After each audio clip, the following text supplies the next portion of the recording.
In this morning's Health Watch here at 7:30, we're looking at tick season in the U.S. Cases of tick-borne illnesses are on the rise, have been for years, in fact, and experts say it's very important to take precautions against this threat. Our Dr. Celine Gounder went on the hunt with a group helping researchers better understand the risks of diseases from ticks.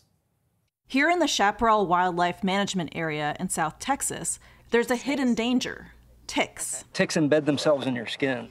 These hunters are part of a unique collaboration with Baylor University and the Texas Parks and Wildlife Department. Every deer's got ticks on them. Checking the animals they catch for ticks and then sending them to be tested for infections. We worked with the hunter population because we thought they could be at high risk. And in doing that, we realized they were exposed to all kinds of bugs.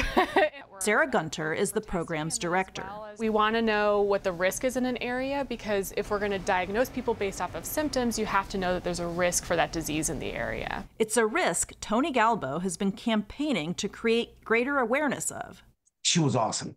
Everybody flocked to her. His 5-year-old daughter Gabby died after developing the tick-borne disease Rocky Mountain spotted fever 12 years ago.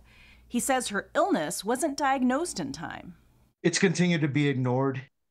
Mandatory reporting, mandatory mapping, and public awareness. That's all I'm asking for. If we can start doing that, there's going to be less and less cases missed. This map shows the increase over the past 20 years in reported cases of Lyme disease, the most common but not the only tick-borne infection in the U.S. We're finding ticks move into new areas. And why is that? Things like changes in the seasons, so summer's getting hotter, summer's getting longer, allow ticks to move into areas that maybe it was historically too cold for them to be. People moving into areas where they historically haven't had people can put individuals in closer contact to animals and wildlife and result in what we call spillover of disease. Back in Chaparral, Jesus Garcia takes precautions before heading out. You want to spray yourself down. You want to wear the proper clothing. After coming back inside, run your clothing through the dryer to kill any ticks, and check your body carefully for ticks as well. It's so important to treat immediately for a good clinical outcome. And Dr. Gounder joins us now for more. Dr. Gounder, wow, I hate ticks. Yes. It's the worst part of summer. They stick to the dog. They stick to you. If you find one, and I found one a decade ago with my older kids on my child, it was terrifying. I didn't know what to do. Yeah. What do you do? What are the proper steps? You want to grab a pair of tweezers, grab the tick by the head without squeezing it, and lift it up straight out of the skin, removing the entire tick, and then save it because you want to bring it in for testing. And so you got to go to the doctor for potential diagnosis after that as well?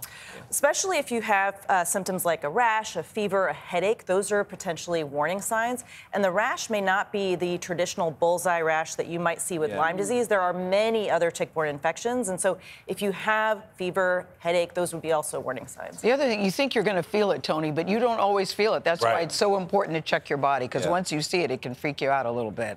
I've had a couple, too. It ain't fun. What areas of the country are seeing the increase? Well, traditionally, the Northeast is where we've seen the highest incidence. That's right, the Northeast.